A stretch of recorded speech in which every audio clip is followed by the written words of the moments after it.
Happy Sunday everyone! Sobrang lamig, hindi kinakaya ng ulo ko, wala akong toque. So, scarf for the wind. Ito yung pinakita ko sa inyo kahapon, yung binili natin na sale. $10. It's so warm. Well, let's go to church.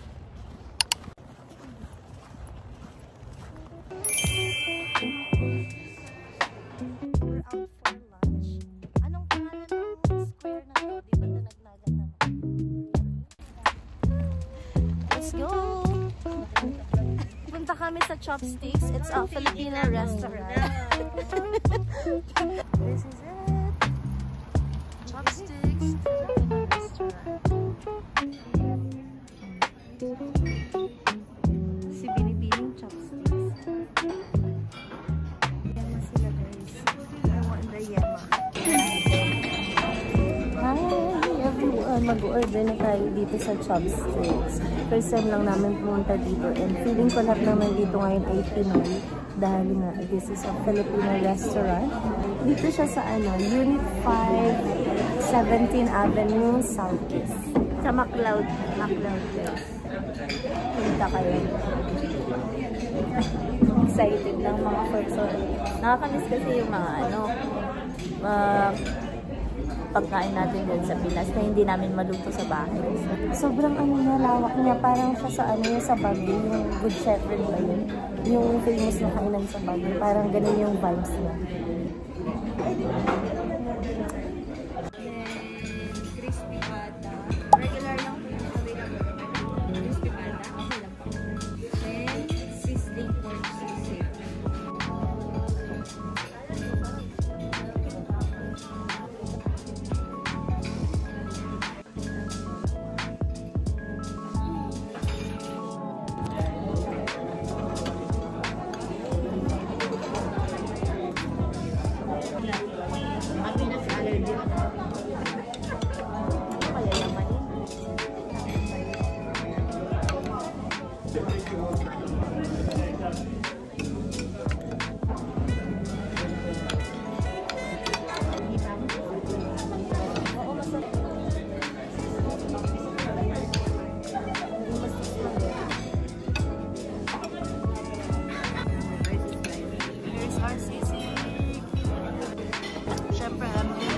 Kailangan natin ng rice, $7 ang pakatuli.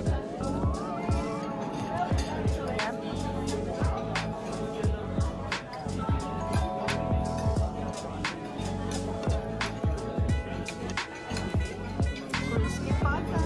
Kaya yan, fried. Halo-halo and gulaman at chopsticks.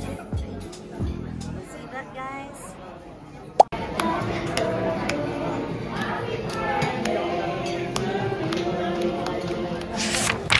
Good morning!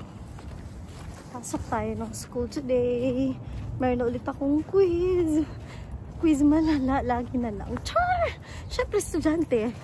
Ay, gaganda ng mga sasakyan dito. I am in downtown today dahil meron akong kailangang puntahan. I just lost my watch last week na walang nakakaalam. So, I am here sa Calgary Transit Customer Service Office. Guys, ang cute! Downtown flowers. I got my watch.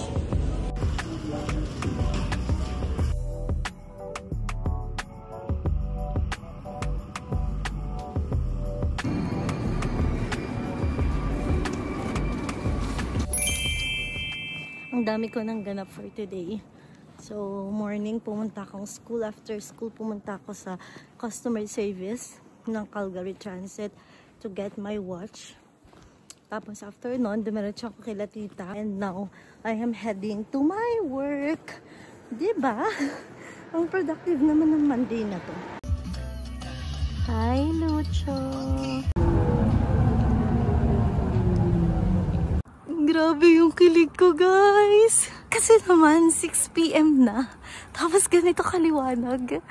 Hi! Closing ako today, like 6 PM. So, saktong 6 PM na. Tapos, paglabas ko, grabe, ang liwanag pa. Nakakakilig. Wala lang, ang saya lang. Kasi na-experience ko yung sa winter, yung 4 pa lang, madilim na. So 4 pa lang noon, parang, oh, yung dilim na, wala ka ng life, ganyan. Tapos ngayon 6 PM and, no, as, diba? Liwanag. I am waiting for my bus at 6 PM na sobrang liwanag. Hello, Canada! Thank you, Lord! Morning! Sobrang ganda ng weather today. Kaya naka-open lang ang ating winter jacket. Pupunta ako ngayon sa train station kasi may pasok ako sa school. And after that, papasok ako sa work. So, samahan niyo ako today. I don't know kung makakapag-take ako ng clips sa school.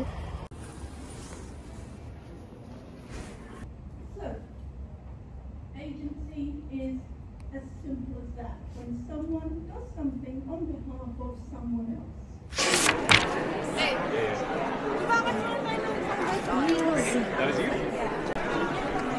Career boost at Bow Valley. Ang daming mga students dito interested.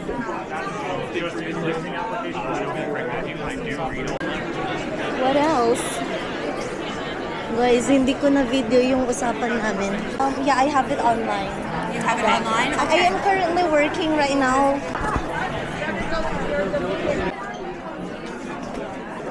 Meron lang akong gusto yung Top Kids. Dun tayo. Balikan natin si Top Kids. If you get into a student and you're also graduated, Yes, absolutely.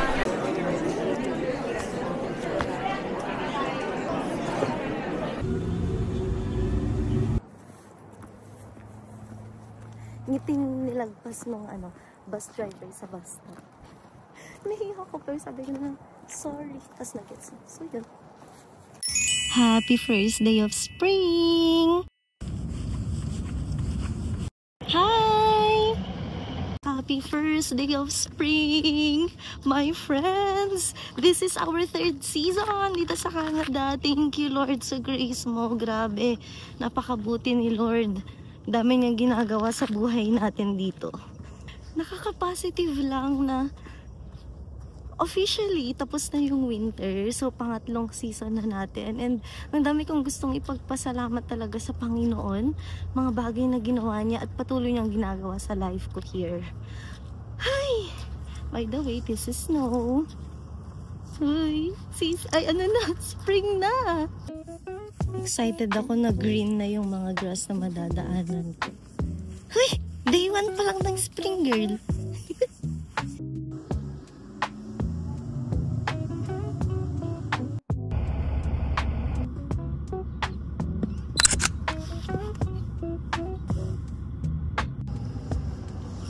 Aside from the fact na day 1 ng spring ngayon, this month, we will also be celebrating 7 months of staying here in Canada as an international student. Akalain mo yun, magsi 7 months na. 7 months na akong malayo sa asawa ko, 7 months away from my family, 7 months of not being a public school teacher. Pero grateful ako sa work ko dito. Like, 7 months na, girl! Ang tibay mo. Sabi nga sa Philippians 4:13, I can do all things through Christ who strengthens me. Sa loob ng 7 months na yon, hindi ko mabilang kung ilang beses akong nag-breakdown, ilang beses akong umiiyak habang nagdi-dinner, umiiyak habang kumakain ng lunch, and umiiyak habang naglalakad, naghihintay ng bus, away from work. Maraming beses. Iyak. Pero 7 months. 7 months strong. Thank you, Lord. And thank you rin sa supportive kong asawa and to my family. Lucho! Good morning! It's actually 12:03 PM. 12 noon na. Ang aga kong nagising kanina, like 6 AM, pero nag-usap kami ng husband ko sa video call. And then yun, nakatulog ulit ako. And now, pagkagising ko, kailangan kong gumayak. Marami akong mga bagay na gagawin for today.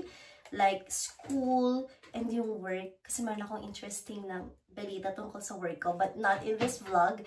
Siguro sa mga susunod na vlog na lang siya. And also this one, if you remember yung vlog ko dun sa Winners. Doon ko nabila sa my beauty section or appliances. Ayan. Sobrang mura nito. Kaya naman yung year namin ng pinsan ko. Malakas siya. And basta naghati na lang kami nun. Kasi dito, hindi naman ako gumagamit sa Philippines ng blower. Diba? Aanhin natin ang blower sa Pilipinas. Pero dito, parang must have siya. Lalo na kung sa gabi ka naliligo. And then, hindi ka naman pwedeng matulog na basa yung buhok mo. So, after work, kailangan naming maligo. So, we needed a blower. This. Diba? Pero sabi ko sa'yo, malakas siya eh. And I don't know if it's just me. Sobrang dami kong dandruff dito. Actually, yung mga ka-work ko, sabi nila ganun daw talaga. Eh, magsa 7 months na ako dito, tapos ang dami ko pa rin dandruff. Like, may season noon na nawala yung dandruff ko, and then, ang kanilang pagbabalik. Lagi naman ako naliligo. Look at this. Hindi pa siya nagagalaw kasi nag-uwi din ako ng rice last night. This is our oil. Paubos na siya. Hindi namin sure kailan kami makakapag-grocery. But yes. And now, this is the struggle. Kailangan natin siyang i-fold. Nag-crave ako bigla ng ng Coke float. May Coke float ba dito? Kayo talaga tinanong ko. May Coke float ba dito? Yung totoo.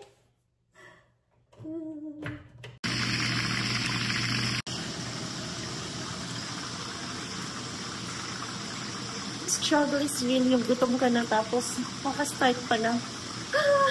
Gusto ko nang kumain. Tapos naaamoy ko siya. Like, mulam. Oh my gosh, gumagalaw ang ating cellphone. I am finally done eating my breakfast and brunch. And I have an interesting story to share about Brita. So, nung nasa Philippines pa ako, nanonood ako ng mga vlogs ng mga international students dito sa Canada. So, sinabi nila sa akin, sinabi nila sa video, huwag kakalimutang bumili ng Brita. Especially kung yung tiyan mo sensitive? Yung hindi siya sanay sa tap water. Pero sabi naman ng tito namin, one of the safest daw na tap waters in Canada is dito sa Calgary. So, safe siyang inumin as is. But just, to take precautions, bumili pa rin kami nito. So, this is the Brita. Parang pitchel siya. Ganun lang yon. Tapos dito, meron kang like pipindutin. Press 2 para sa standard filter daw. Tapos, press 2 seconds para sa standard filter, and 6 seconds para sa elite filter. Elite, di mo kinaya yon. Ako rin. So yun, like, you just pour water here, tapos, pero konti lang, as in, sobrang konti lang malalagay mo. Then, ganito lang siya. We've been using this since we moved here, kasi dun kila tito namin, sobrang high-tech ng ng inuman namin ng tubig. Like, wala talaga siyang kalasa-lasa, parang hindi siya tap water. Major filter ang nagaganap sa tubig doon. So, nung nag-move kami dito, sinabi ko na kumuha sila ng Brita. Anong lasa ng tap water? Diba? Kung mainom ka ng tubig, parang meron siyang lasa-lasa. Pero sanay na ako. Wala na akong nalalasahan sa tubig namin dito. I think this is from IKEA. Not sure.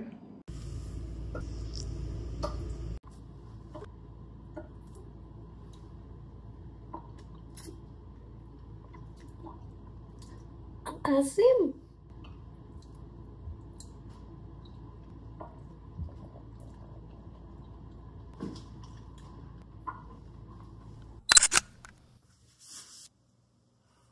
Hi everyone. Guys, today, I'm supposed to be staying home lang. Homebody lang dapat ako ngayon. But, nasakto naman na nag-message yung ka-work ko. Nag-aaya siya sa akin na pumunta dun sa mall na pinuntahan natin last Saturday. Sobrang lapit lang kasi nun sa amin, di ba? One ride lang siya. Or pwede ko rin lakarin if I have the strength and the will to do it. Pero wala. So, I am wearing this jacket. Bigay ito sa akin ng cousin ko, si Kaisha, nung bagong dating na ako dito sa Canada. Pero hindi ko na siya nagamit ng tuluyan. Dahil pa winter na nun. And winter, lamigin akong tao, so kailangan ko ng winter jacket. And now that winter is over, ito na naman siya. Ang ganda, promise. Like, it's so warm din pala. Sasama ako dun sa workmate ko, kasama namin yung baby niya. Ipapasyal lang namin siya doon. And meron kasi akong agenda, kailangan kong bumili ng dustpan. That's it.